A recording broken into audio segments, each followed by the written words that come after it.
My reaction to RWBY World of Remnant Episode 7. I finished watching Chapter 6 of Volume 3 and after that punched with Yang on Mercury. Somehow, nobody saw Mercury trying to attack Yang. I'm not sure how that happened, but I'll watch it afterwards. For now, I'm going to watch the next World of Remnant episode. In the previous episode, they talked about the huntsmen on how they're trained to protect mankind against the Grim. There are four huntsman academies: Beacon in Vale, Haven in Mistral, Shade in Vacuo, and Atlas Academy in the now defunct Kingdom of Mantle. I think that kingdom is now also called Atlas. In most of the Huntress academies, after the students graduate, they're allowed to choose the line of work they want to do. They train to take on all kinds of work, putting in the choice of what work they have to do is theirs and theirs alone. But in Atlas Academy, with the increased military might, they pressure their students to enlist in the military after they graduate. That's how Winter ended up in the military. Of course, the academies also want to make sure that the students keep communicating and working together as they fight monsters and all that. And that's why they split them up into teams of four to make sure they're always working with someone else and that they keep communicating with one another. However, Huntsman or Huntress chooses to serve the people after them after they graduate is completely up to them. But no matter what, they must always serve the people. They must never turn dark after they become a huntsman or huntress. I'm not sure if that means I'm not sure that's foreshadowing anything. Maybe we'll find a former huntress or huntsman that has abandoned humanity and is now fighting against it. My guess is maybe that's what Cinder actually is. Maybe she used to be a former huntress and then she turned evil and is now trying to destroy the kingdoms. Well, that's for another time. For now, the next World of Remnant episode. This is RWBY World of Remnant Episode 7, Cross Continental Transmit System. This is the CCT that they mentioned back in Volume 2.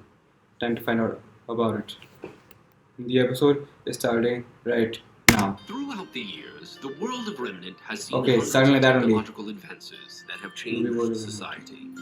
The most influential of all of them being the cross-continental transmit system.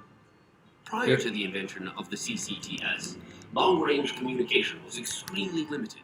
Okay. The discovery and development of radio technology Oh, yeah. allowed for communication within the boundaries of Atlas. most kingdoms. But communication with other parts of the world was restricted to the physical delivery of messages. Yep. With every alternative form of communication that was proposed, there seemed to be the perfect obstacle. Grim. The destructive nature of the creatures of Grimm severely limited the reliability of ground-based technologies. Yep. The This concept guy? of relay satellites orbiting around the planet was promising. What? Unfortunately, modern man has yet to make the technological advancements required to achieve spaceflight, Oh, okay. as all known dust types lose their power as they begin to leave Remnant's atmosphere. Oh, okay. So they can't leave the Eventually, it was the atmosphere. people of Atlas, the world's leader in science and technology, that developed the cross-continental transmit system. Yep. It was revolutionary. Like radio, signals were sent and received wirelessly, though the content of these transmissions were not nearly as limited. Audio, video, images, and text were all capable of transmission. Oh, so and they eventually, invented an it. entire online web of information Wow. was at mankind's fingertips. So they basically made the Currently, internet. the system is supported by 4 primary relay towers, each located within a safeguarded area of the kingdoms. These towers allow for wireless communication within a kingdom through the use of devices such as scrolls.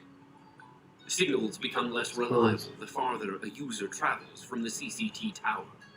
Okay. And although smaller support towers do exist outside of kingdoms, Yeah. they are constantly at risk of destruction by the creatures of Grimm. Yeah. Shortcomings aside, for the first time in history, digital transmissions between kingdoms were possible through the use of slightly more advanced devices, typically found in homes and CCT centers. Okay. The cross-continental transmit system has and will continue to advance the progression of mankind. However, if one of the 4 towers is taken offline, the entire network fails with it. Oh. A slight inconvenience during routine maintenance, but to be honest, I find the limitation somewhat poetic. No one voice is louder than the others, and no voice may be silenced without the rest. If the Ah. people of Remnant are to speak, then they shall do so together, Alright. or not at all. It's okay, Ospen. Oh my god, thank you so much for watching RWBY World of Remnant old episodes on the new YouTube channel.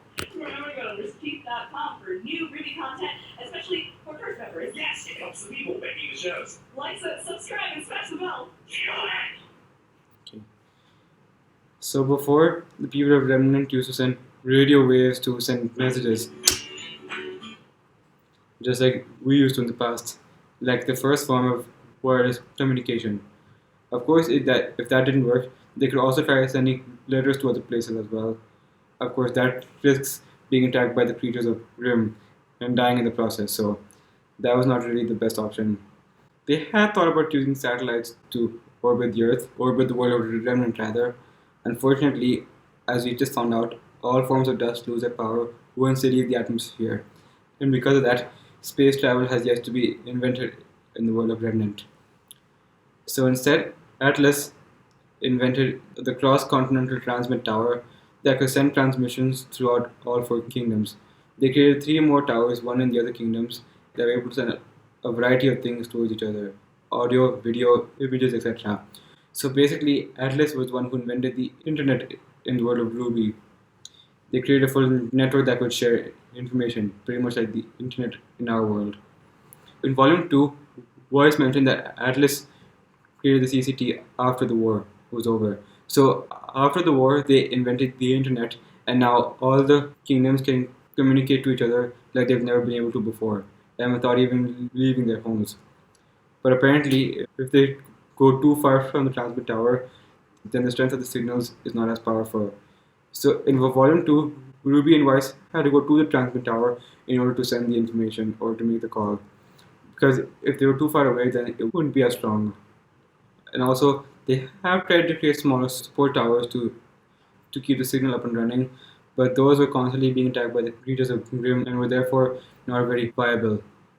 However, we also found out that if one tower fails, all the other towers fail along with them. Osborne thought that was poetics because he thinks no voice can be more important than another's voice, and if the people of Remnant are going to speak, the others speak together or not at all. So, thanks to Atlas, the whole world is now able to stay in constant communication with one another. They're able to hear each other's voices. So, that's how the CCT came to be. That's how the internet in the world of Atlas came to be. And we also found out that they can't put a satellite in the atmosphere because they don't have a form of dust that can safely leave the atmosphere and continue to work. So, because of that, they have to rely on ground technology only. That's where the CCT helped out, and that's how they now have the internet in the world of Remnant. Okay, that was interesting. Next time I'll come back with Volume 3, Chapter 7 and see how the story begins to unfold. My reaction is now done.